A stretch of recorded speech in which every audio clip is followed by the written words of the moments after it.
স্বামীবিহীন আজি গৰিমা গাৰ্গ শইকীয়াৰ প্ৰথমটো জন্মদিন।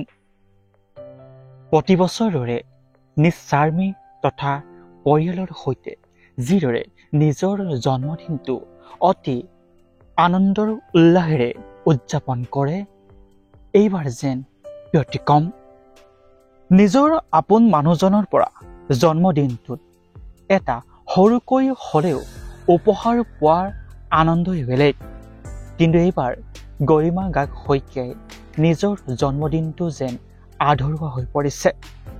শোকত ভাঙি পৰিছে নিজৰ জন্মদিনটোত নিজ স্বামীৰ কথা মনত পেলাই।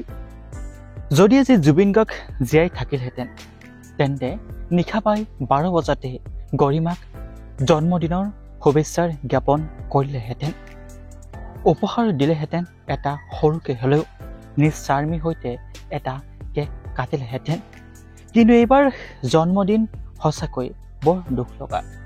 নিজৰ জন্মদিনটোতো যেন আপোনজনক হেৰুৱাই কান্দোনত ভাগি পৰিছে গৰিমা গাৰ্গ শইকীয়াই।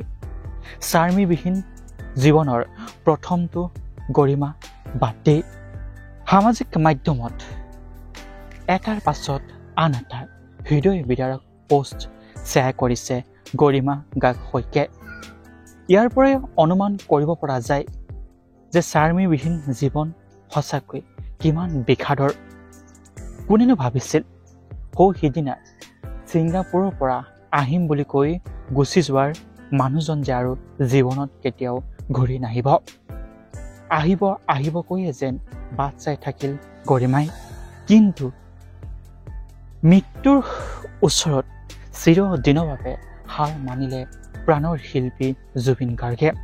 19 ছেপ্টেম্বৰ দিনটো প্ৰত্যেকজন অসমীয়াই মনত ৰাখিব। সেই দিনটোত ভগৱানে আমাৰ সকলোৱে প্ৰাণৰ শিল্পীগৰাকীক তেওঁৰ ওচৰলৈ লৈ গ'ল। ৰহস্যময়ী মৃত্যুৰ তদন্তৰ এতিয়াও আইন প্ৰশাসনে চলাই আছে।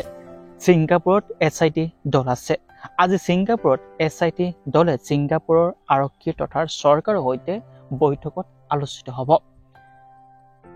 সকলোৱে এই মৃত্যুৰ সৈতে বহু ৰহস্য সোমাই আছে বুলি উত্তাল প্ৰতিবাদৰ সৃষ্টি কৰিছে সমগ্ৰ অসমতে। আমি অপেক্ষাৰে ৰৈ আছো যে জুবিন দাৰ মৃত্যুৰ যদিহে ৰহস্য সোমাই আছে, তেন্তে অতি সোনকালে যাতে ন্যায় পায়।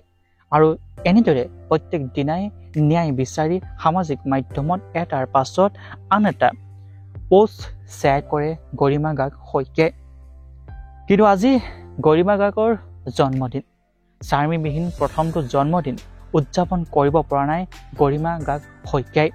কান্দোনত ভাগি পৰিছে গৰিমাই। কিয়নো স্বামী থকা হ'লে নিশ্চয় আজি জন্মদিনৰ শুভেচ্ছা জ্ঞাপন কৰি এটা উপহাৰ এই আনন্দৰ দিনটোত পৰিয়ালৰ সৈতে সুখ দুখে কটালেহেঁতেন। কিন্তু সঁচাকৈ ভগৱান যে সঁচাই নিষ্ঠুৰ। কাৰ কেতিয়া মৃত্যু কোনেও নাজানে। এই ভিডিঅ'টো সকলোলৈকে শ্বেয়াৰ কৰক। এই মুহূৰ্তত, এই সময়ত আমি গৰিমা গাৰ্গ শইকীয়াক সাহস দিয়াৰ প্ৰয়োজন, ছাপোৰ্ট কৰাৰ প্ৰয়োজন। আৰু যিমান পাৰে সিমান এই ভিডিঅ'টো শ্বেয়াৰ কৰক আৰু সকলোৱে লিখক, শুভেচ্ছা জ্ঞাপন কৰক জন্মদিনৰ বাবে। ভিডিঅ'টো শেষলৈকে চোৱাৰ বাবে সকলোকে ধন্যবাদ জ্ঞাপন কৰিছোঁ।